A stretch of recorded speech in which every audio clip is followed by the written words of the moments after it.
Your house is worth whatever it's worth, right? Whoever sells it. Wrong. I'm Charlie. Welcome to Moving Home with Charlie, and thank you for coming. Charlie Landing grew up in Sussex, is the founder of Best Agent and presenter of Moving Home with Charlie. If you want to find one of these guys, look out for those compassionate professionals. All estate agents are not the same. So Charlie, what would be your advice for people interested in buying new builds right now? Don't overpay. Do buy, but don't overpay. That's why I say disregard the guff. Read into the numbers and look, and it's buried. The bad news is buried in the small print, okay? Good evening, everyone. Welcome to the Property Press Awards. They may or may not be telling the truth, but you should form your own view. Get out and view, get out and view, get out and view. You cannot be in a position to make offers and have the offers accepted if you're not viewing. Just be out there viewing. Pay attention to the back of the class. If you've not been watching my videos, I did one just a couple of days ago. Disregard the guff, guys.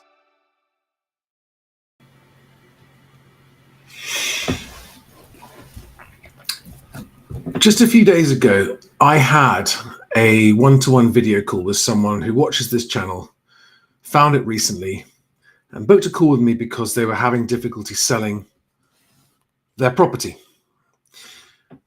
And at the end of that call, I felt so despondent for this family who had been completely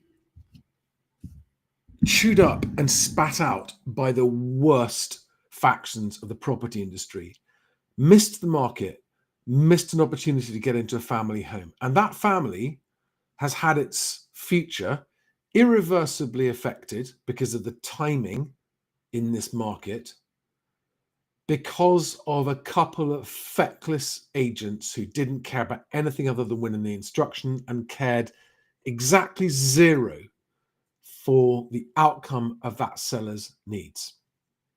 It made me truly furious. I know it happens all the time, but to actually have someone, I'll tell you the story.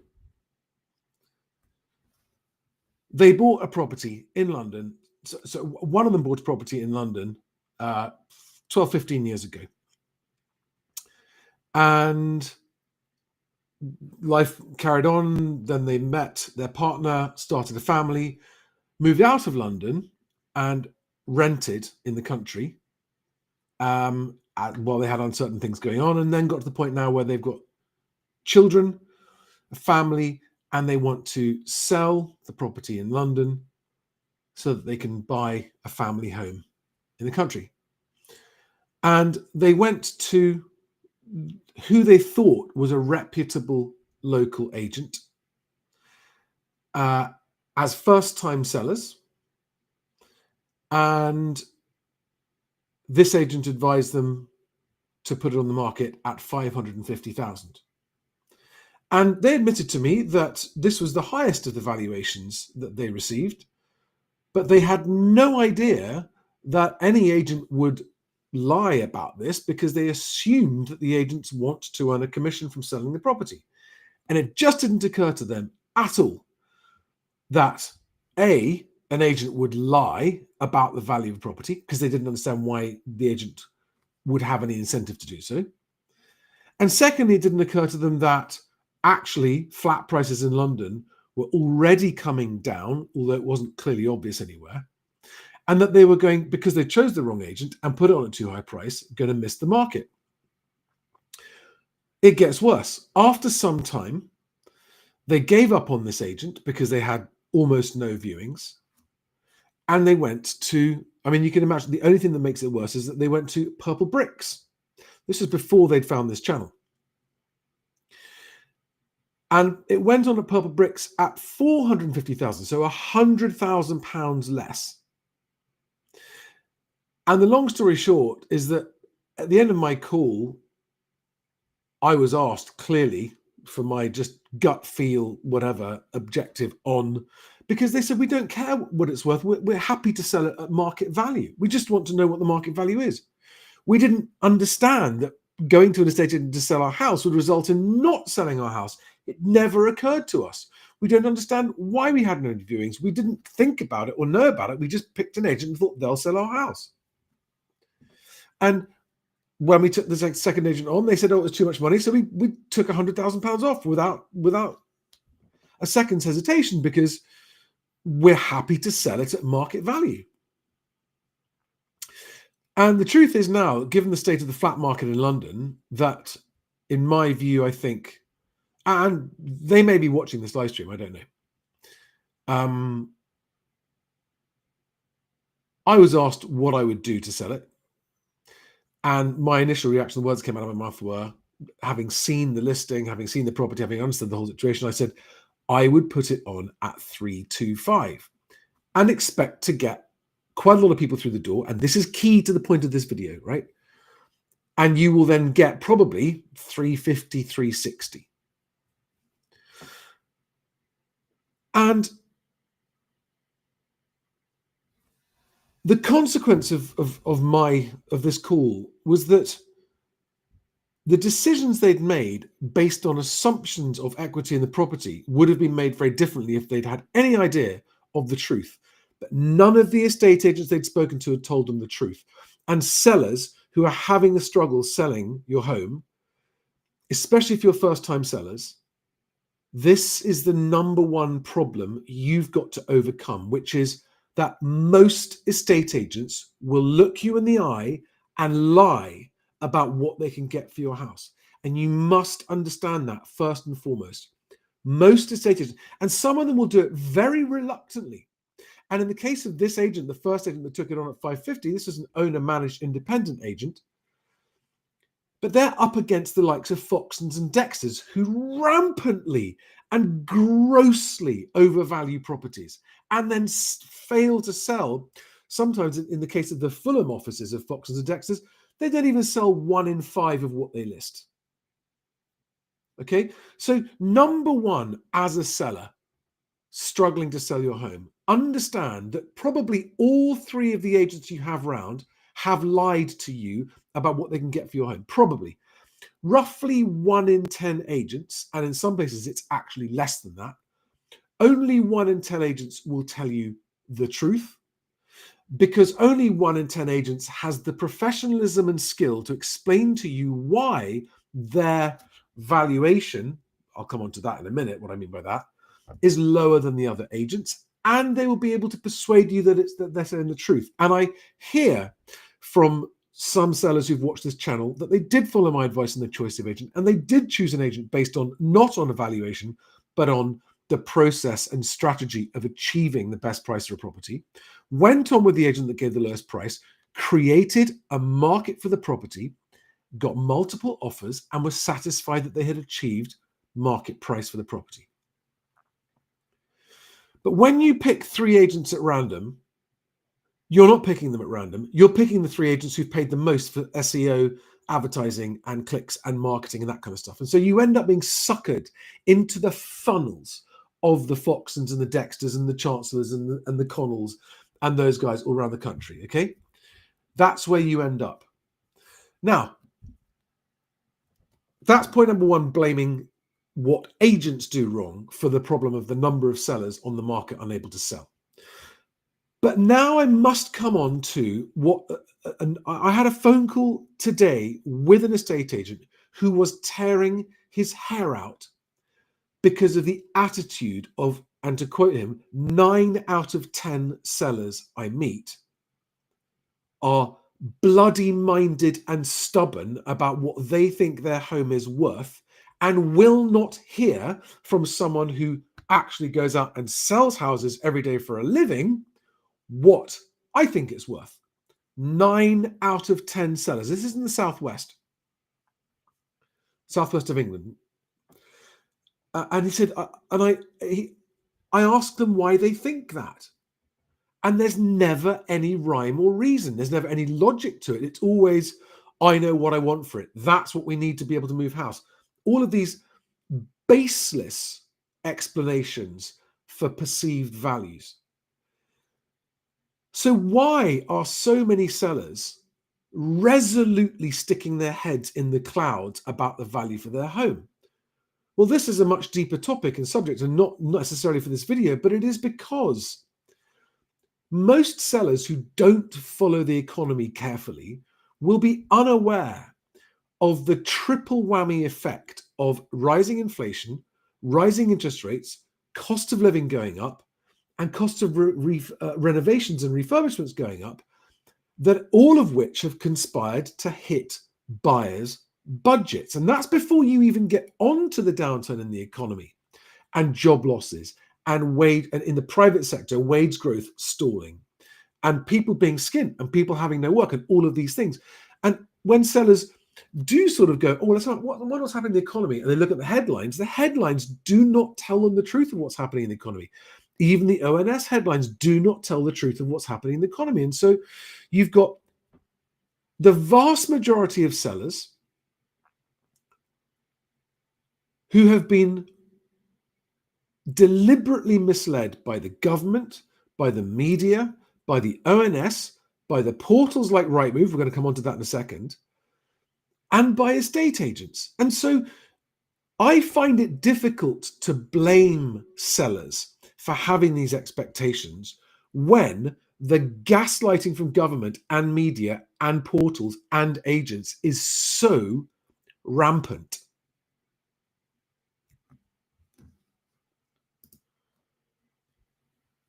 But here we are in mid-August 2025, and I find myself on the day Rightmove came out saying third month in a row that asking prices have dropped. They're now down 11 grand in the last 3 months on average. We'll get into the averages in a minute. But they gave this one line in there, which I just thought, oh my God, that's great that they've put this line in there, because hopefully some sellers will wake up to this. They said that of the properties that are selling, which don't have a price reduction, in other words, the properties that sell at the first price they come to the market at without a reduction, those are finding a buyer in an average of 32 days. Whereas all the other properties that need to have a price reduction before they find a buyer are taking 99 days to find a buyer. So it's either price it right and find a buyer in 32 days, or put it on a bit optimistically, but because you think that it's okay to reduce the price if you don't get any bites, but end up having to wait well over 3 months to get a buyer and at a lower price than you would have done had you come to the market at the correct price and created a market for your home. And that's what I'm going to describe in this video of how to do.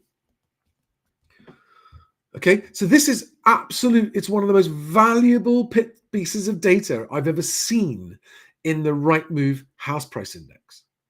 Price it right, sell it in a month. Price it too high, if you sell it at all, it's going to take you over 3 months to sell it. And they don't go on, but there's plenty of other data which proves that you also, not only do you sell for a lower price than if you'd priced it correctly the first time, number one, but number two, your chances of the deal completing at all are much lower, and the chances of a fall through are much higher when you've had to reduce the price.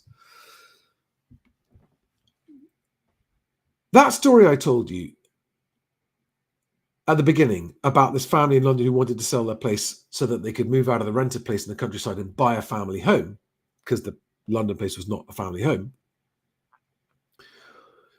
It breaks my heart that that family's future was altered because one agent decided to overvalue their home. When had that agent been truthful, and agents know, most of them, what's actually selling at what prices, they probably, a year ago, at the right price, would probably have got in the region of £400,000 and have been able to take out the equity from that and move on and buy a family home. And they are now not in a family home because of one overvaluing agent and then because they went to use purple bricks.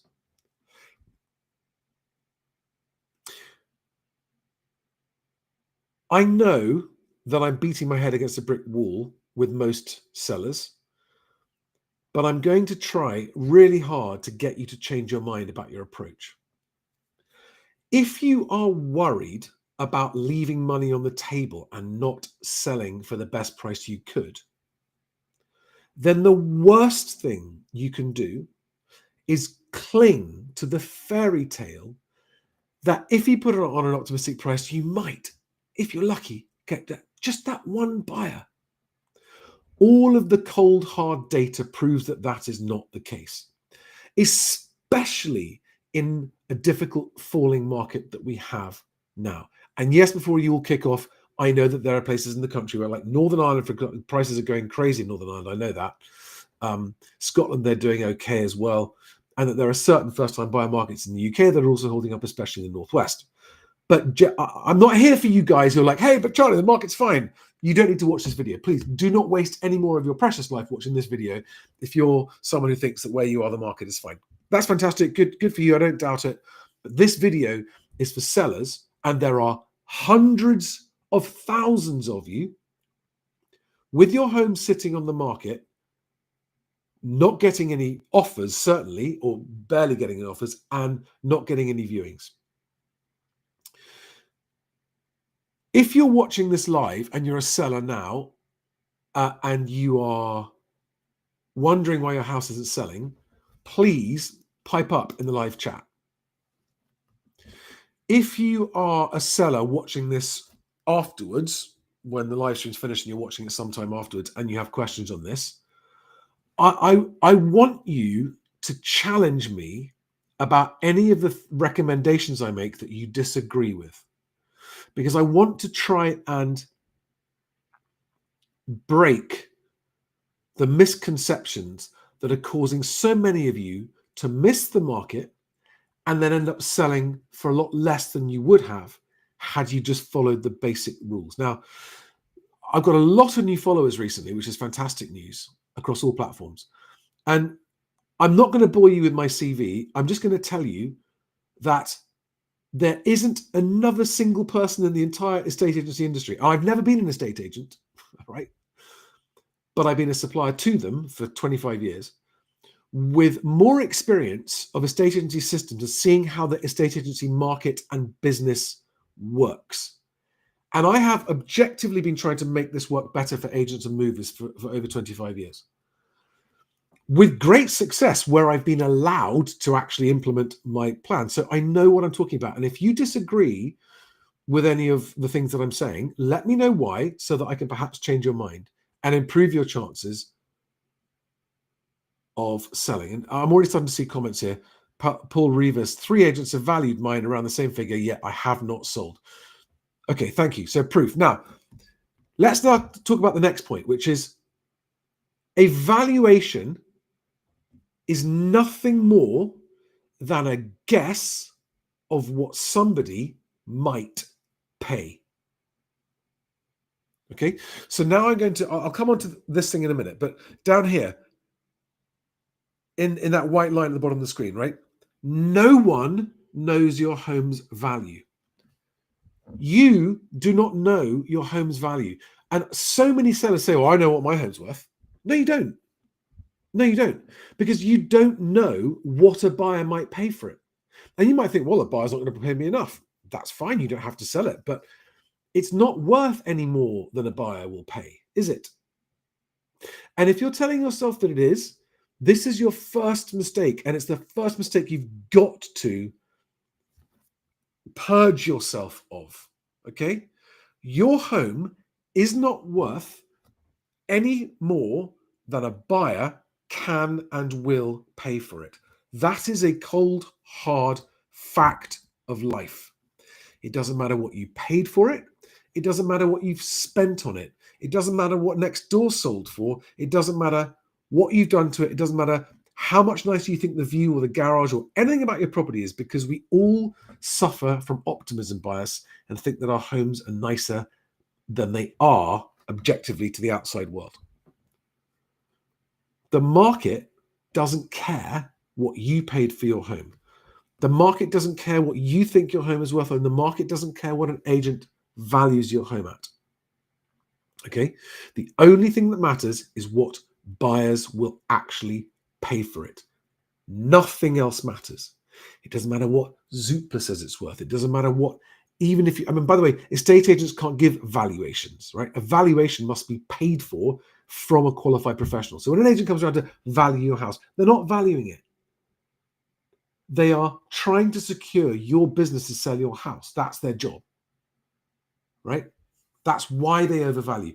And if it wasn't that they were trying to secure your business to sell your house, they wouldn't overvalue, because overvaluing makes their job harder. I think this story in the Mirror today, I mean, you see these stories around when they come out, but the Mirror, when it hits the red tops, it reaches more people and tends to have a bigger effect on the market. And as someone who talks about this on a weekly basis for a living, I am sensing that a sort of watershed was passed today, a milestone was passed, and people are no longer sticking to the fallacy that house prices always go up, at least not at the moment. And when you go through all of the problems happening in the economy, so unemployment rising, inflation ticking back up, an oversupply of homes, the highest level of homes for sale for over 10 years, and the relentless overvaluing that's leaving all these homes unsold, it's making it the hardest market to sell homes since the 2008 financial crisis, right? Just by objective metrics. Now, as you'll see from the Rightmove index in a minute, their headline is wonderfully positive. It's great. Of course it is. And this is the other thing you've got to remember. When you are talking to mortgage brokers and estate agents who derive their income and living from people buying homes and borrowing money, like buying a mortgage and buying a home, they are incapable of giving you objective advice. Right? Only very rare ones can really truly give you objective advice, because they're all under the cosh to hit targets, like most people in jobs are.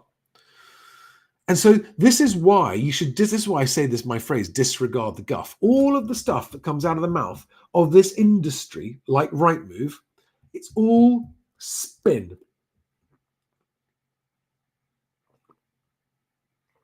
It's all spin to try and make you think that if you don't buy a home, you're going to miss out, and you must pay as much as you can, as fast as you can.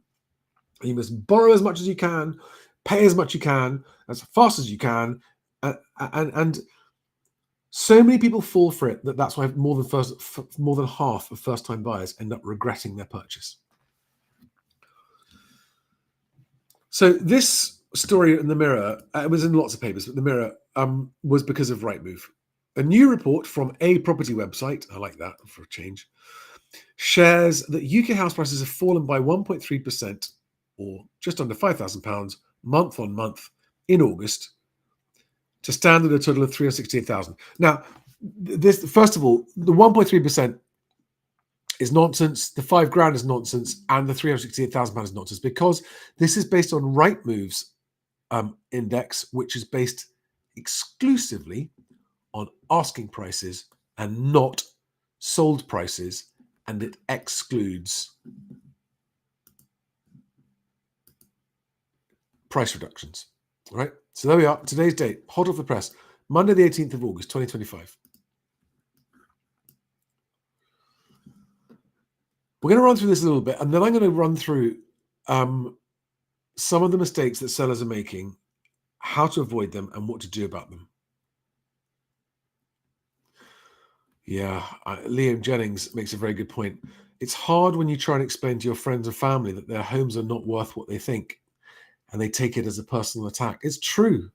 It's very, very true. It's very, very hard.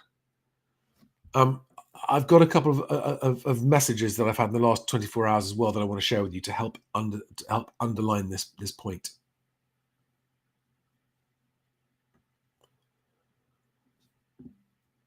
Yeah. David M., a friend of mine selling his flat in Northwest London, agent advised 595. No viewings for 3 weeks. Drop price to 550. 2 viewings and an offer of only 480. So can you see my point about agents can't value? That agent's valued at 600,000 and the offers are coming at 480,000. So that's 20% below. And I want you to remember this 20% number, okay? Because 20% is, typically speaking, how overpriced most homes are. If you're getting offers on your home within the first few weeks, congratulations, you've come to the market at a sensible price and you've discovered a market and you're going to sell and be under offer in 32 days, like Rightmove says. But if you don't, then you are typically 20% too high. And I'd say why 20%, right? If you're only at 10% too high, you'll still get viewings and you'll still get offers, but you won't get as many and you won't create a market for your house and you won't discover the best price the market will pay for your house. And so if you're not getting any viewings at all, you are at least 20% too high with your asking price. I know of a property today. I'm going to come back and tell you that story in a minute. Let's just stick to Rightmove now. Let's run through this. And I'm not going to spend too long on this, but I want to just pick apart a few things here. Please remember, very, very important, that uniquely Rightmove's house price index is not made up of the entire market of property. It is only made up of properties that came to market in the last 4 weeks. And it is comprised only of their initial asking price. And if the sellers reduce that price within 2 weeks, that reduction is not reflected in these figures. And that is why their average house price is £100,000 more than the ONS average house price. Okay? It's ridiculous. Now, this is not true. The largest monthly sample of residential property prices, because Best Agent, my site, Best Agent, now has a larger sample. It is asking prices as well, but it's under offer and for sale, and it's the whole market, not just new stuff.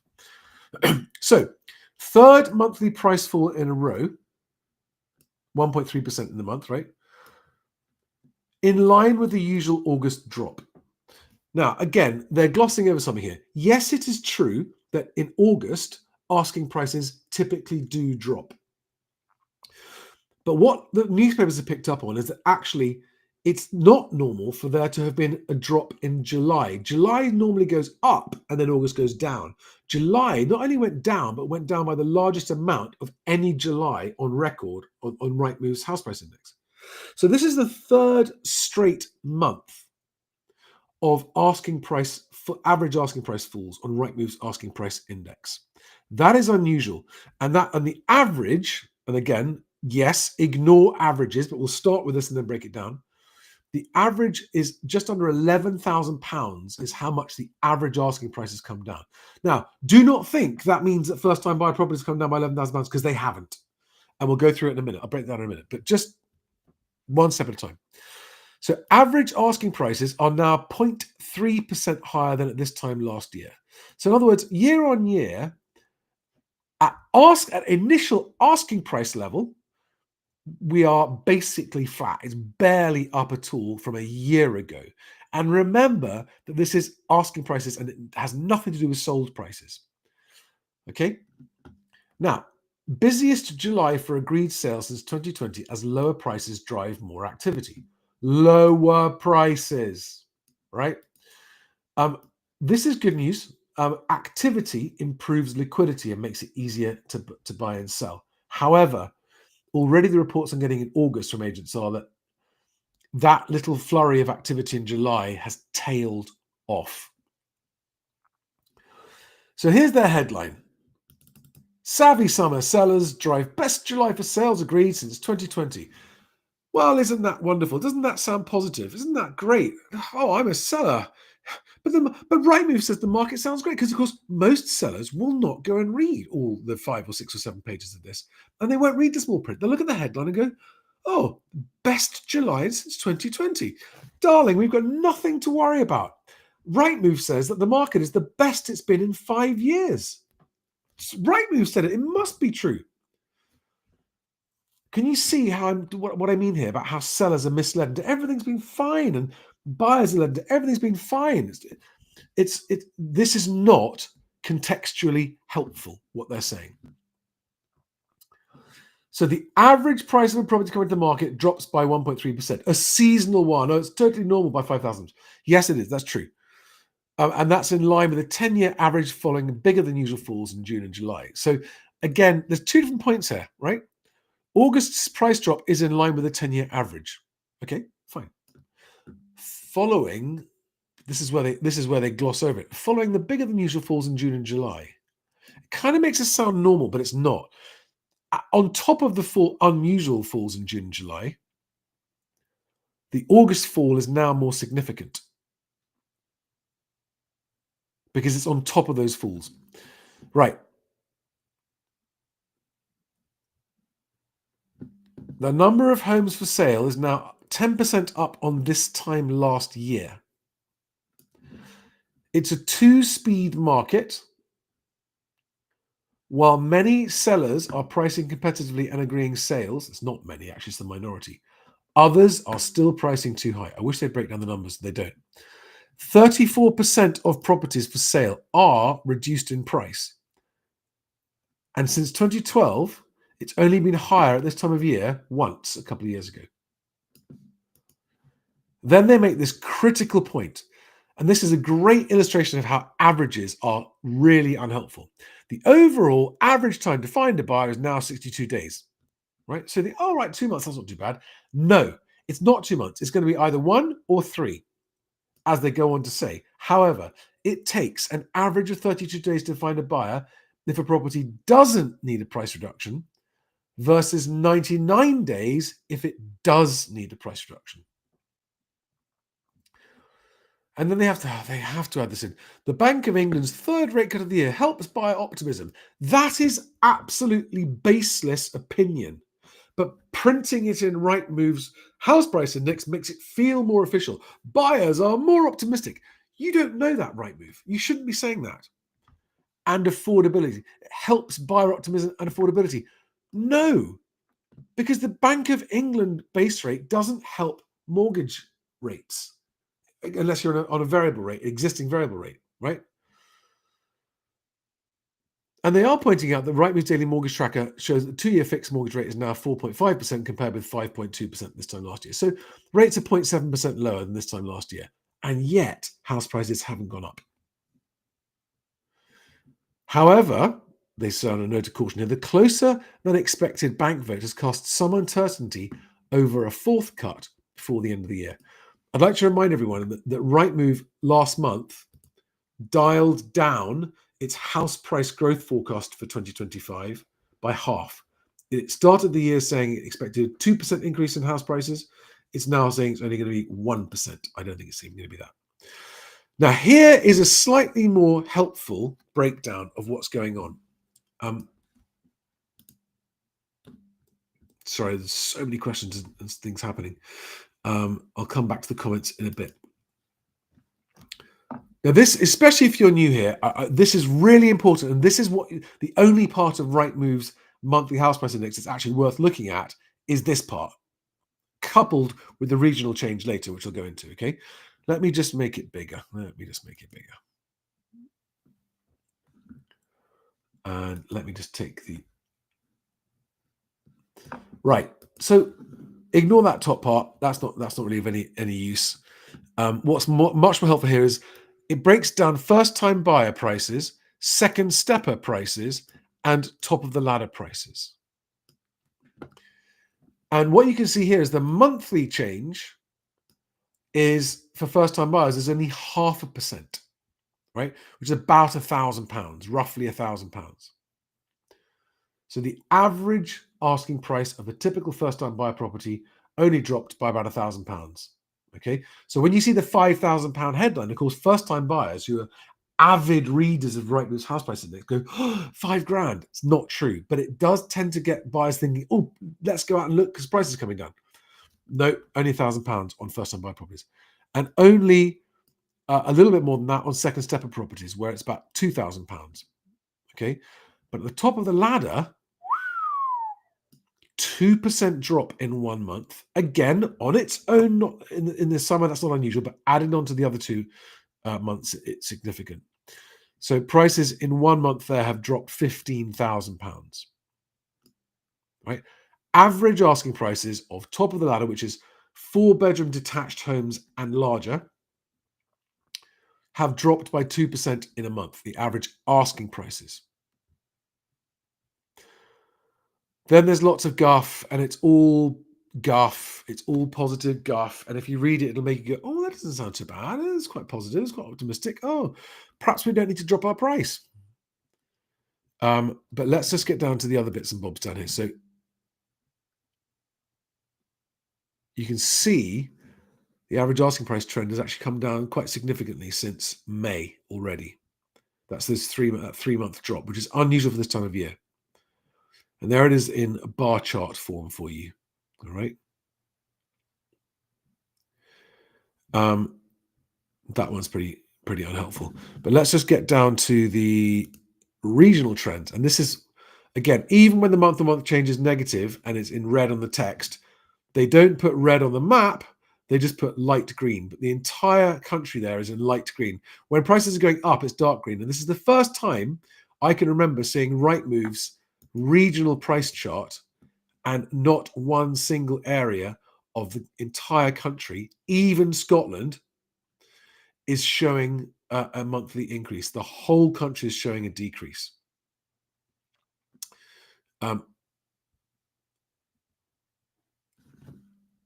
right, so that's enough for that. There are London boroughs broken down, but that's so noisy that the fluctuation in that is massively noisy and changes all the time. So I don't pay much attention to that. But you might want to go and have a look if you have got a London property for sale.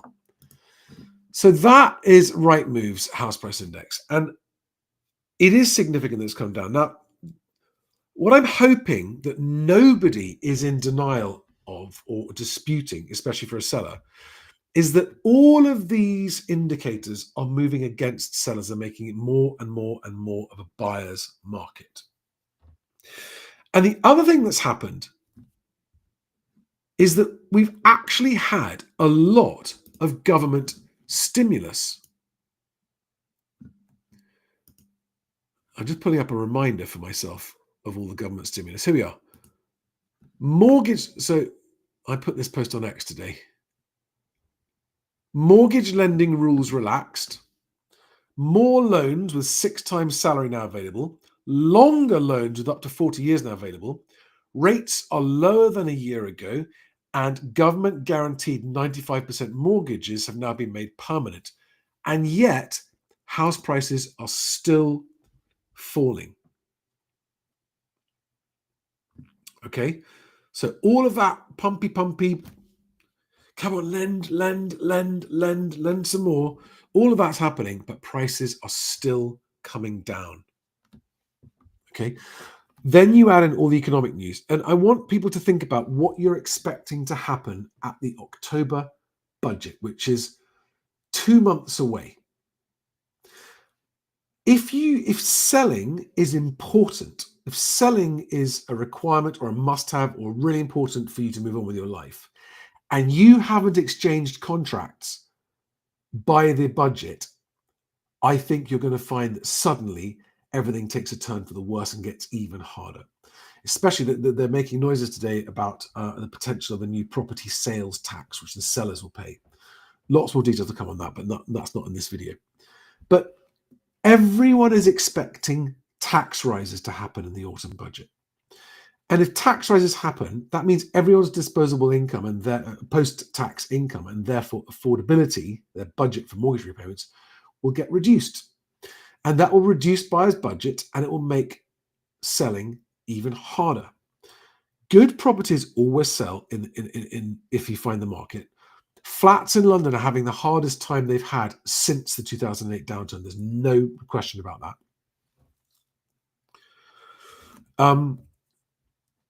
But for all of you for whom it might be to get into a school, it might be to go to move closer to elderly relatives, it might be all of these non-financial family, work.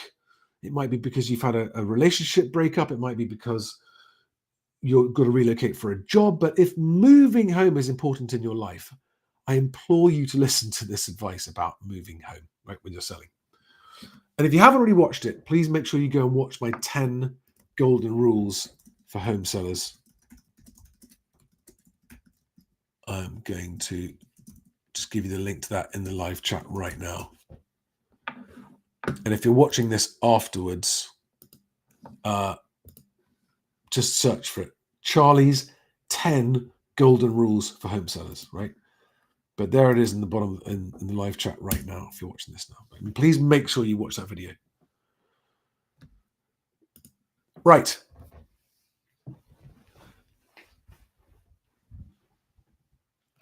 I'm going to tell you a story now about the agents that I'm working with in Southwest London who are selling everything because they're following my advice.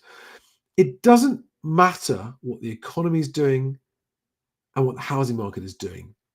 If you bring a house to market correctly, which means sometimes timing matters in a local market, timing can matter, but more importantly, correctly presented and the correct price, and with an agent who knows how to manage the viewings and the buyers and the offers well, you will always sell. Now, when you don't sell, is you get it wrong, you put it on too high a price. And by the way, there's so many sellers changing agents and thinking that it's the agent's fault that the house hasn't sold. We have to go to another agent at the same price. Buyers are laughing at sellers who are doing that, because it's like doubling down on how unrealistic your expectations are. Yes, the competence of the agent is a major factor in whether or not your house sells. But if you fail to sell at a particular launch price and you bring it off the market and back on the market with another agent at the same price, you're not going to get any more viewings. I mean, you might get a few more, but I'll have a quick look for questions on this. Do we have? I'm looking for seller questions.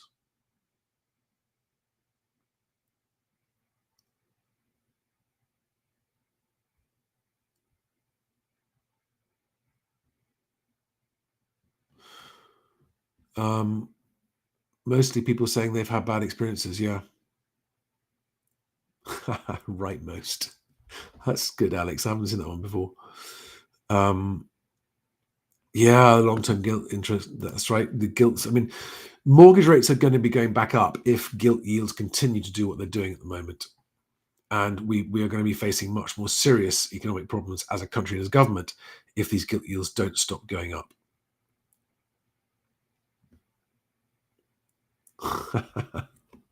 SJT says the budget should be on the 31st of October on Halloween because it's going to be a fucking horror show.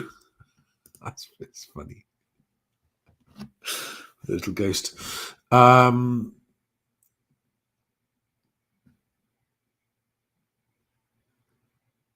Yeah, Timothy on X says flats in London still coming on overpriced. No idea what some of these sellers developers are smoking. There's an increasing amount of desperation.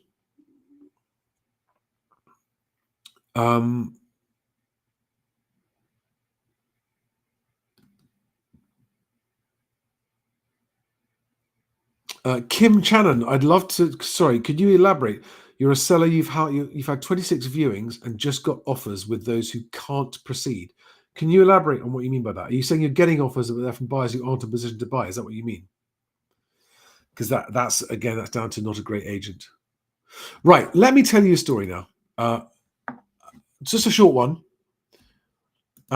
but it illustrates the point about the importance of getting a property right. So the agents I'm working with, I have taught them that they are not allowed to give a valuation when talking to a seller about selling their property. They say to this, when they go around to see sellers, this is in Kingston, it's Carrington's, and the sellers say, hi, yeah, we've had a couple of agents around, they've said this, how much do you think our house is worth? My instruction to them are to say, we don't know what your house is worth. And anyone who says they do are making it up. And sellers get quite sort of it's an unexpected thing to hear from an agent. You don't know what my house is worth? What are you doing here then? What's the point? And then they go on and say, but we are selling everything we list within 21 days with multiple offers. Okay, now they've got the seller's attention. How does that work? It's quite a long process. It's quite involved and detailed. You need to be quite a skilled estate agent, and crap estate agents cannot do it. They just can't. It is not about just pricing low. That is a mistake. Okay, it's a lot of very finite detail from lots of different ways, and a 2 to 3 week process of arriving at the pinpoint accurate launch price. Let me explain why. If you get a launch price right on the sweet spot, then you get a rush of buyers, no matter what the market is doing. They have been astonished that even in August, they are getting multiple open house viewings on properties that they're listing, right? But if you get that launch price wrong, you can't, as soon as it becomes a reduction, oh, it's another one. Oh, it's another overpriced property. And you will fail in your attempt to create a market. And the next part is what I want you to listen to really carefully. To make a market for your home, you must get multiple qualified buyers to view your home within a short space of time. I'm going to say that again. To make a market for your home, you must get a significant number of qualified buyers to view your home in person within a short space of time. And if you do that, unless there's a major problem with the property, you will discover what the market for your home is right now. You will discover what those buyers are willing to pay. And there are lots of different kinds of buyers, right? You've got first-time buyers with a mortgage. You've got first-time buyers who are cash. You've got buyers who've got something to sell. You've got buyers who've got something to sell and it's on the market. You've got buyers who've got something to sell, but it's not on the market yet. You've got investors, developers, you've got overseas buyers. You've got all these different kinds of buyers. And it's not just the amount that they're offering, but whether or not they need a mortgage and whether or not how fast they want to move and whether or not they've got something to sell. All of these things affect how appealing the offers you get are. But in order for you to really be confident to move ahead, you want to end up with at least 3, preferably 4 or 5 solid offers. And by solid, I mean offers from people who really want the house and who have demonstrated already that they are in a position to proceed. And this is where a lot of work is done by the agent, right? Because registering and qualifying those buyers and finding out that they really are in a position to proceed and that they're not tire-kicking time wasters with no hope of getting your home is genuinely time-consuming and requires skill. Okay?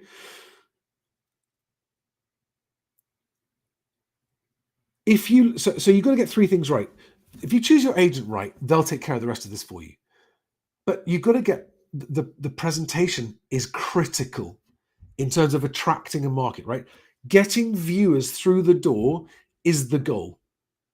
Getting qualified buyers through your door in significant numbers in a short period of time is the goal. And if you don't, and you end up having to sell, but you miss the market, you're going to end up being told to put your property in an auction. And what happens in an auction? You get a load of people ready to buy your house. So all that happens at an auction is what should have happened with the estate agent, right?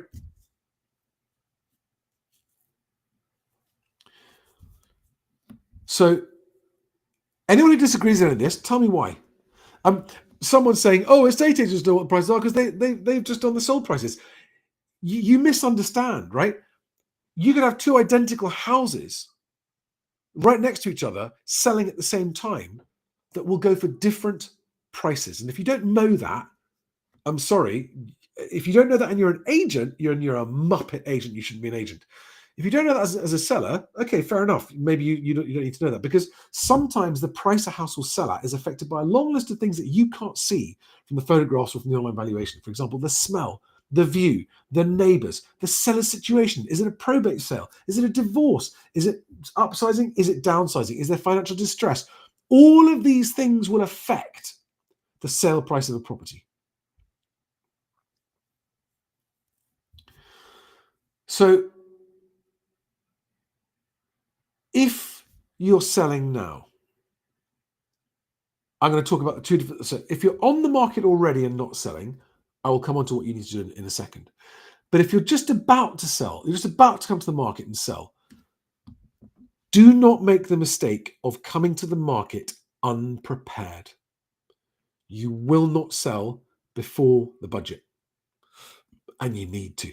You really need to sell before the budget. Okay? Watch that video, 10 Golden Rules for Selling a House, Charlie's 10 Golden Rules, and make sure you do everything on that list because it's not been this hard to sell a home since the last housing crash. I'm not saying that there is a housing crash now, Maybe there is, maybe there isn't. I'm not saying. We'll wait and see.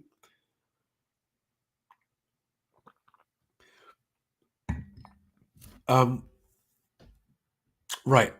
I'm looking for any questions from sellers. Thing is, I know that most of my followers are buyers. But what if...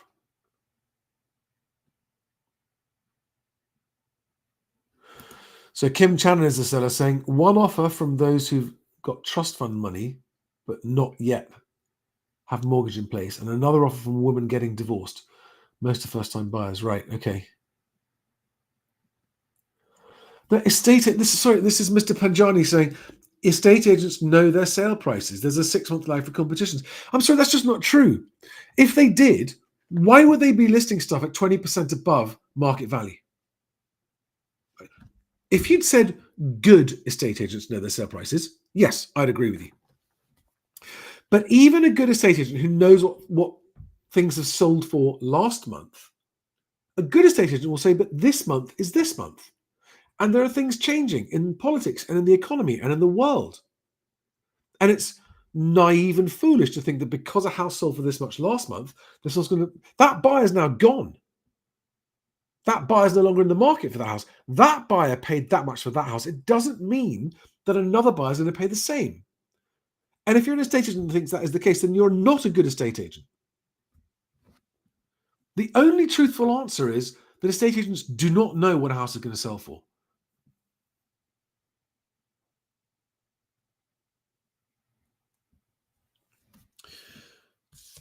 The story I wanted to tell you about this agent that I distracted myself, is that they had a property that was on the market before I started working with them, and they'd taken it on at too high a price. And when I started working with them and said, from now on, you must take on properties in this way and you'll sell them really quickly, and they have. They said, okay, but what do we do with the properties we've already got on the market now? I said, you've got to go to the sellers and say to the sellers, sorry, we overvalued your house. We now need to reprice it aggressively to make a market, or we are no longer able to act for you and sell your house. Half of the sellers went, thanks, goodbye, I'm going to use someone else. And half of them said, in this case of this story, they said, yeah, sure, okay, we want to sell. Just go ahead. And this is what's fascinating to me. Half of those sellers weren't holding out for a higher price. They were just being guided by what the agent said. And as soon as the agent said, actually, the market's a lot lower, the sellers went, okay, just do what you need to do to sell it. And half of them, there were about 20 of these properties, 10 of them went, no, we want to hold out for this price, and they went somewhere else. I haven't sold any of them. And 10 of them did sell. But the funny thing is this. The price that the one I heard about today achieved was very close to the original asking price that didn't get them a sale. And this is what I mean about how sensitive the launch price can be. They ended up getting 10% above the reduced relaunch price. Okay. And that ended up only being a couple of percent below the original asking price. Let that sink in. At the original asking price, they couldn't get enough viewings and didn't get any offers. Now, but people did view it, and a couple of offers came in, but the offers were too low. Why? Because those offers came in and realized, well, we're the only offer. It's been on the market for a long time. They obviously haven't got any offers. And so they came in and those buyers offered low. And the sellers turned it down. They then repriced it at an aggressive and competitive price, created a market of buyers who came flooding through, and the buyers bid against each other because they realized, okay, this is going to sell and there is a market for it. And when buyers who can afford it are bidding against each other, they're like, okay, this is the market value, so I'm not overpaying. So it's fascinating to me that they ended up selling for within just 2 or 3% of the original asking price, which they didn't get an offer with, because they repriced it correctly, created a market, ended up with 5 offers for this 7-figure property, and those offers bid up to 10% above the new launch price and only a couple of percent below the original launch price. Let that sink in. I can't say it enough times, but I know sellers hear me say this and then they ignore it and they don't do it. 9 out of 10 sellers don't follow this advice, even though it's free, impartial, it works, it comes from an entire lifetime's career of experience, and it makes no difference to me whether you listen or not. Don't care. I'm not going to make or lose anything whether you listen to me or not. So if you choose to ignore this advice, you're choosing to ignore advice that's free, experienced, proven, and you're not going to sell.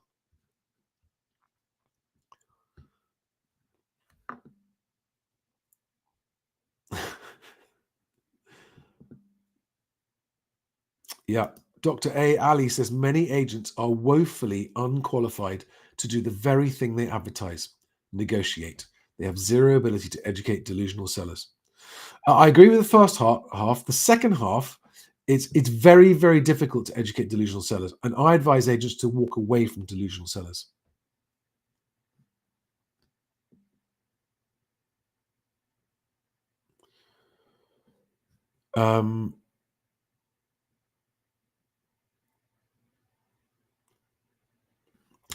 Okay, so someone called the Mr. Hilly on YouTube, hello there, that's a new name, welcome, says that the trouble is that people like getting a deal and don't want to pay over asking.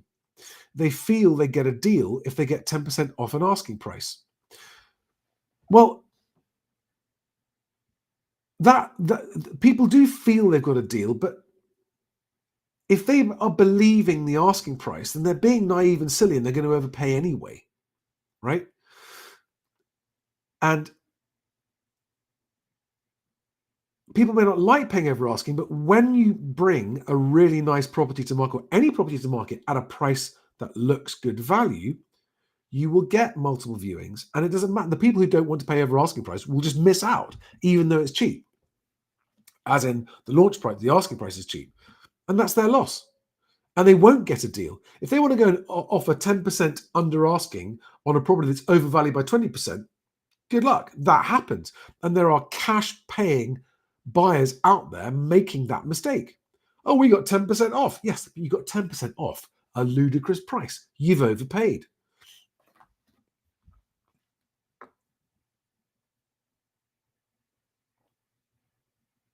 Right. Something else I wanted to show you, which really illustrates this point nicely for me. Hang on a second. I'm sorry I didn't have this ready in advance. I'm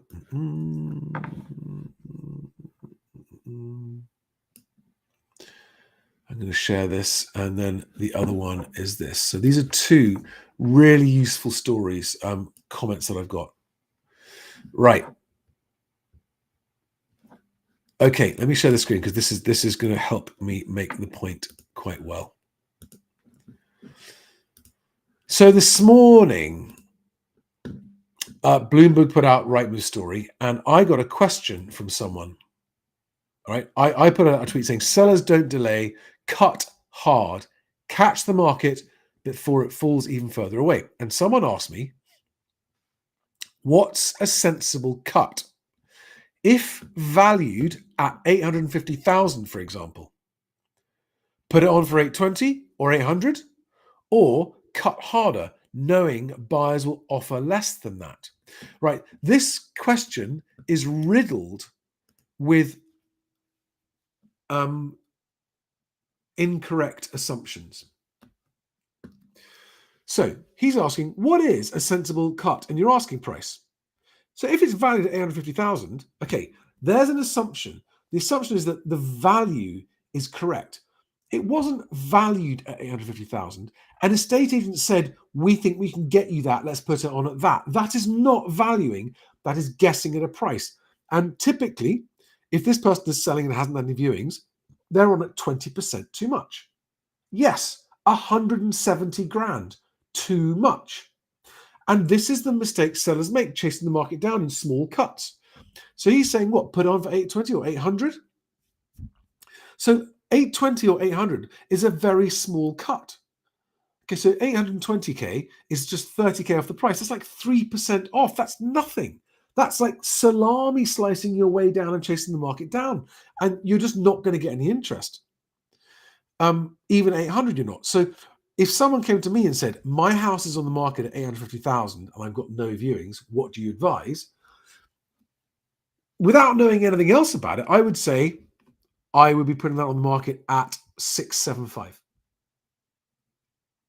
And herein lies the real problem for sellers.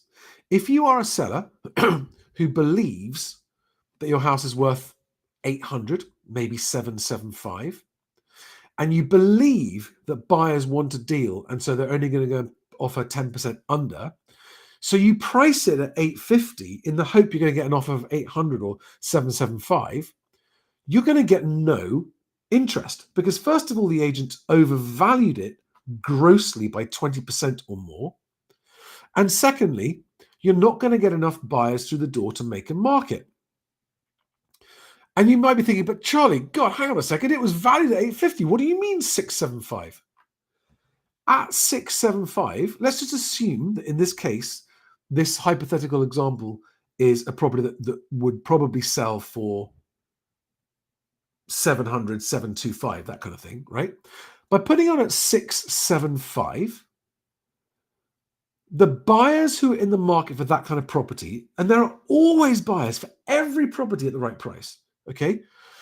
They're going to see that and go, this is a serious seller. This is a serious seller, and you will get a lot of viewings. Just like that story I told you of Carrington's that just sold this property where they dropped the price properly. They created a market. It all comes down to whether or not you create a market or not. It's not about getting one buyer who makes the offer you want. If that's what happens, you've always undersold. If you end up with one reluctant buyer making a reluctant offer way below your asking price, you've always undersold. Okay, so he then says, or cut harder, knowing buyers will offer less than that.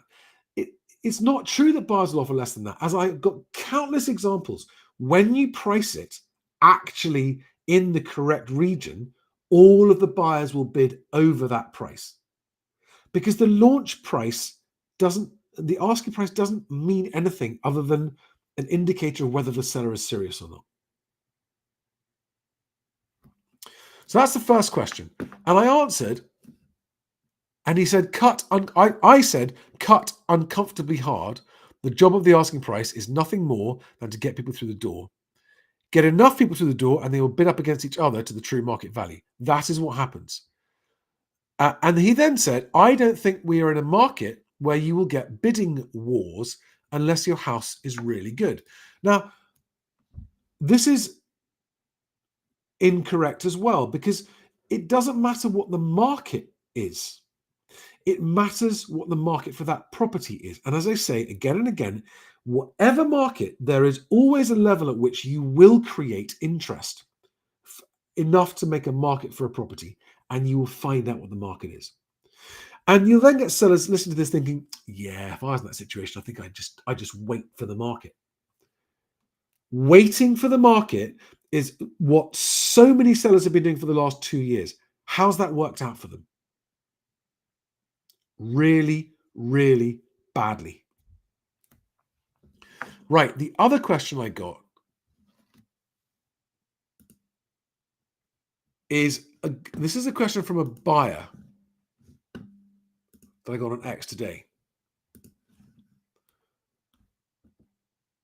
I viewed a flat over the weekend that's been sitting on the market for a while because it was overpriced. It's owned by a landlord who's looking to sell. The location is highly desirable, but it needs a full gut renovation. They're asking 450, though I was told they'd accept around 420. Right, now, first of all, if you've got an agent doing that, you're basically an agent saying they're asking for 50, but they'll accept 420. That's always a sign that they'll accept less than 420. What they're trying to do is to get you to go, really? Oh, I'm going to be the one that gets it for 420 and I've got a bargain. And it doesn't work in this market. Sometimes you get a mug, but very, very rarely. You can't rely on it. Anyway, he goes on. With construction costs being so high, my trusted builder estimates at least 70 grand plus VAT, so 84 grand to strip out and refurb. I passed that on to the agent who got defensive And I put in an offer of 350,000. Do you think making such a low offer was a mistake? No, I don't think it's always make your offer. It's never a mistake to make the offer you want to make. My point here is, look at the asking price, 450, but the offer is going in at 350. That's what's happening everywhere. The market is so far below what sellers and agents think it is, right? That it's just not happening. Right. Oh my God, I've been going for more than an hour. Who's got a question I haven't answered? Please now speak now, or forever hold your property on the market.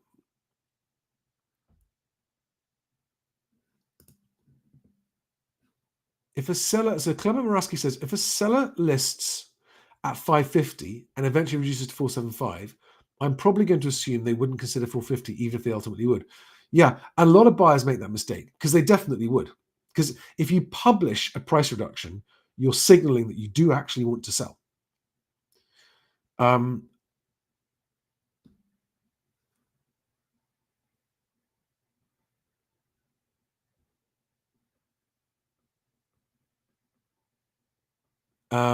Robert says, is a price per square meter past 12 months, same property type, adjusting for similar condition, property features?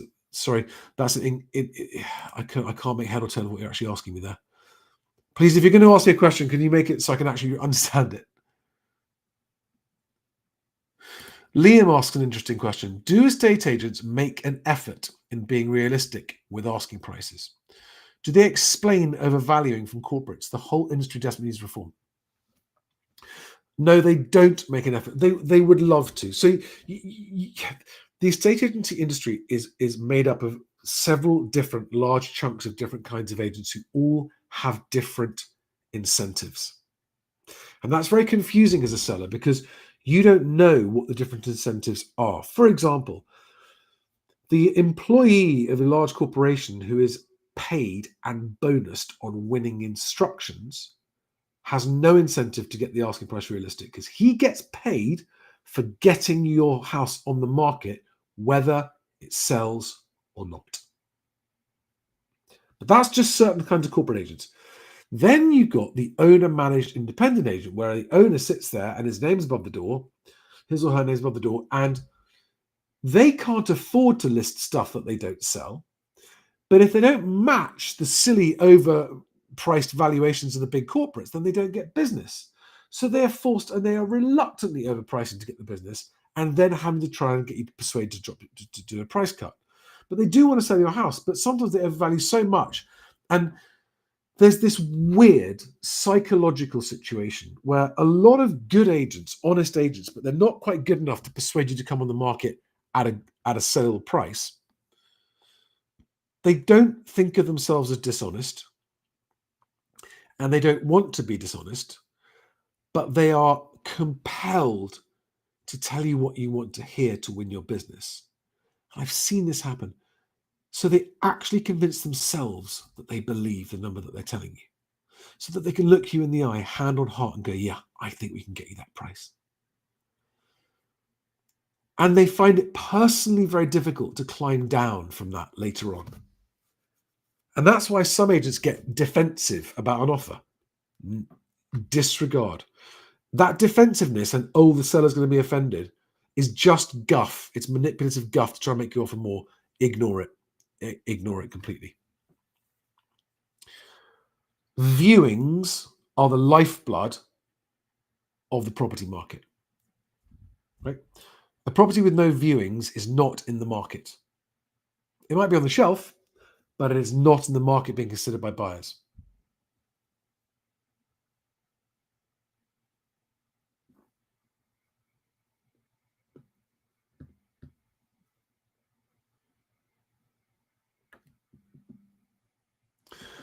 Spanish Chicken says, your house is always worth less with shit neighbours.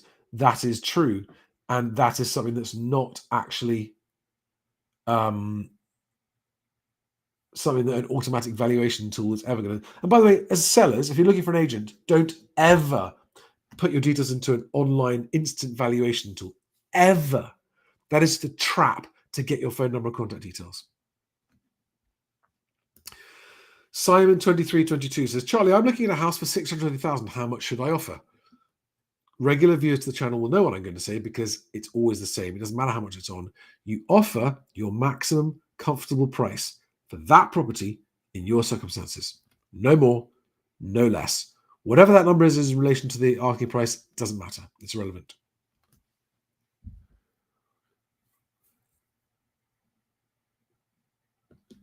Spherical Hang says, is it possible to price too cheap? Yes, it definitely is. And that is a mistake that can be done. And this is why it's not just about pricing cheap to get interest. You've got to get the price just right. And this is where you need a really good agent. And there are a long list of considerations to take into account when you're working out the right price. And you can go too cheap. I'll give you an example. On Rightmove, people search in price bands and they put in a minimum and a maximum. And if a buyer who would be interested in your property puts in a minimum price and your asking price is below that minimum, they won't see your property.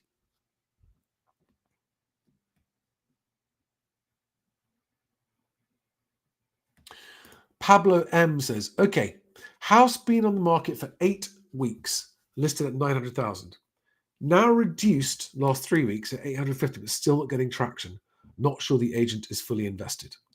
Pablo, can I ask you, thank you very much for that. Can I please ask you to tell me whether or not you think you know what your house is worth? Like, do you have a number in your head?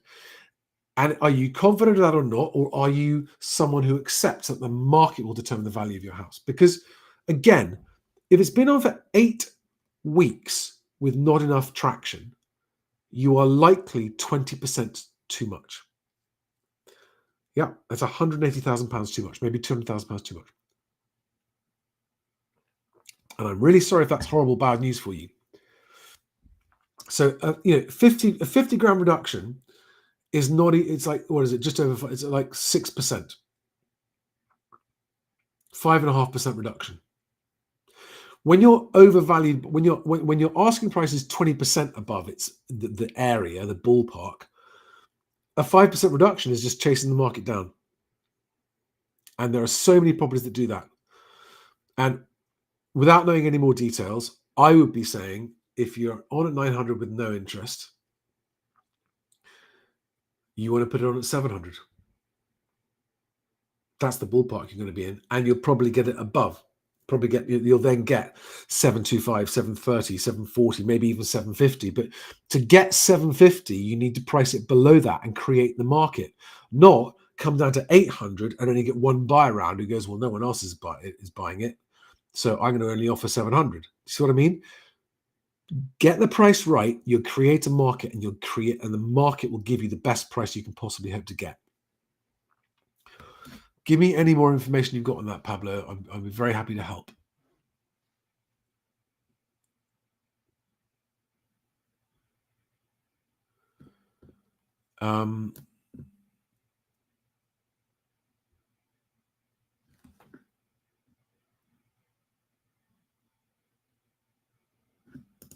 Okay. P. Roberts says, we listed at an attractive price. Well done. Got competing offers and sold way over asking in 1 week. You see, that's what happens to get it right. But the buyer is now seeking an 8% discount due to level 3 survey. There are no issues.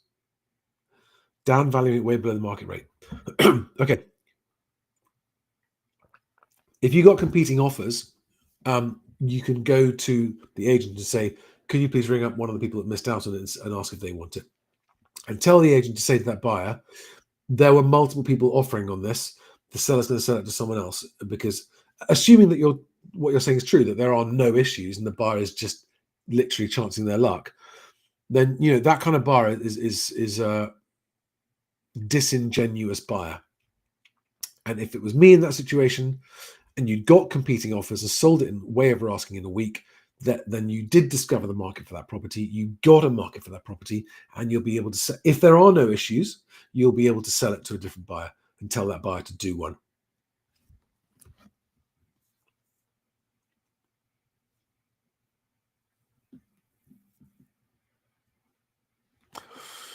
Paul Rivas says, mine was on at 700 and got offered 685, but it fell through. We'll relaunch at offer price or less. Okay, Paul, so thank you very much for sharing that. This is an example where your 700 price was a little bit too high. And so you didn't get enough competing offers to get to your market price. You got one flaky offer and it fell through. And what I suggest you do is that you talk to your agent about working out what the new price, given the new situation, should be to create a market. You got to create a market to be sure you're going to get the best price. Spanish Chicken, that's absolutely right. Selling houses is a bit like eBay, list for cheap and get the bidders in. Now, like I've said, you can go too cheap, so it's not quite that straightforward, but it is true on eBay, if you list something with 0 reserve, you're signaling to buyers that you're going to accept the market price, and you will get the market price, right? And only inexperienced sellers on eBay go in with a reserve and it says reserve not met. You're like, oh God, someone just, and when you have a reserve on eBay, you scare the market away. When you have no reserve, you attract more bidders, they bid against each other, and you get the true market value. And that's where you're quite right, Spanish Chicken.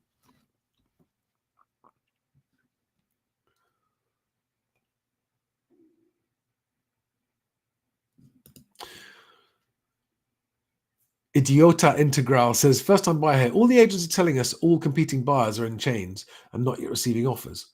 Do we hold any bargaining power due to our ability to move in quicker? Yes, you definitely do hold bargaining power if you can move faster. Make sure you use my offer email template. Just search MHWC offer email template and it'll pop up. I'll pop the details in the live chat for you right now. By the way, there are over 1,000 of you a month using this offer template. I checked it today. In fact, I still got the analytics up on screen.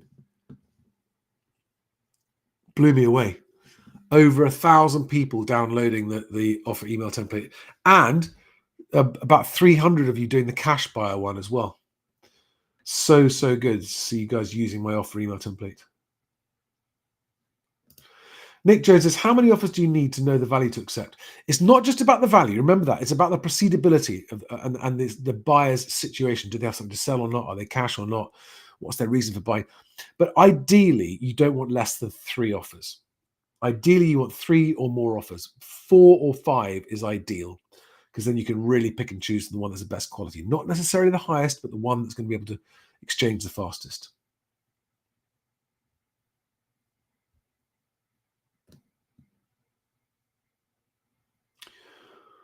Right, guys, have I missed any other questions?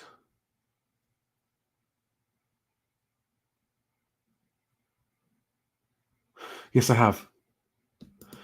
The Mr. Hilly says, I asked an agent to value my house at a realistic price to sell and get interest. They say they can sell it quickly at the price. How do I tell if they are overvaluing to win my business? That is a superb question. That is a superb question. So ask them for the evidence of the last house similar to yours that they sold. What did it go on? What was the asking price? What was the selling price? See if they actually walked the walk that they're saying, right? And how many viewings did they get? How many offers did they get? Ask them if you can speak to the seller of that house. And if they're at all evasive, I wouldn't trust them. And the best question to ask is, what is your strategy or your process to ensure we get competing buyers? That's the question to ask them.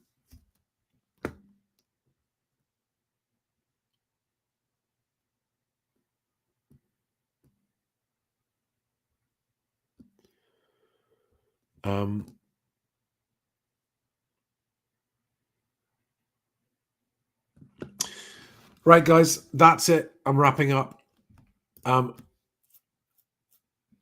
First of all, please make sure, because I think that the housing market is going to get more and more difficult as we get towards the budget, and certainly after the budget. I am anticipating the budget measures are going to make the housing market worse off, despite expected measures they're going to pull to try and make it better off. The housing market stimulation they're doing so far isn't working. If you want to keep up with me, please make sure you've joined my mailing list for my newsletter, which is at that URL on the screen there, mhwc.co.uk/newsletter. And by the way, every single week in that newsletter, I put in my thought of the week, and the newsletter is the only place I put that, because I really, really, really want you all to sign up to the newsletter. Because the newsletter is the place where I can make sure you don't miss out on anything's happened in the week. Lots of you don't get to see my videos. There are too many of them. They're all over the place. But the newsletter is the place where you can make sure you haven't missed out and you can catch up on stuff. And also, the newsletter is free from any algorithmic rubbish, like shadow banning and that kind of stuff.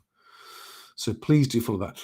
Otherwise, please, if you're selling and watching this, please go and watch my video, which is called my 10 Golden Rules.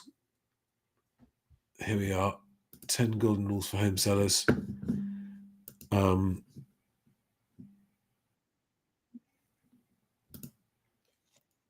This is yeah, just so you know the one you're looking for. And I'll put the link in. I've already put the link in there once, but I'm going to put it in again because I really want sellers to watch this. Yes, the budget will affect house sales, Nicola Charles Jones. Yes, it will. There's the link to that video. And this is what it looks like to make sure you found the right one. This is the video, right? That's me sitting there for a best agent sign. And that's it, guys. Otherwise, I'm going to say thanks for watching. In that video, by the way, it'll talk about appointing your conveyancer first. Make sure you do that. And if you don't have a conveyancer that you can rely on to give you really reliable service, then please pop your details in here and talk to my partners who are outstanding. mhwc.co.uk/conveyancing. If you're listening on the audio podcast, thank you very much for listening all the way to the end of this 1 hour, 20-minute marathon live stream. If you're watching this after the live stream and you disagree with or have questions about any of the things I've been saying about how to make sure you sell your property well, then please let me know which bits you disagree with, because I just want to try and minimize the number of sellers who are going to miss the market and then kick themselves and wish they'd listened. On that happy note, guys, I've got an early start in the morning. Have a great night. Best of luck selling your house. Please don't overprice it. Please choose your agent like your future depends on it, because it does. And whatever you do, do not sign a long sole agency contract. Good night.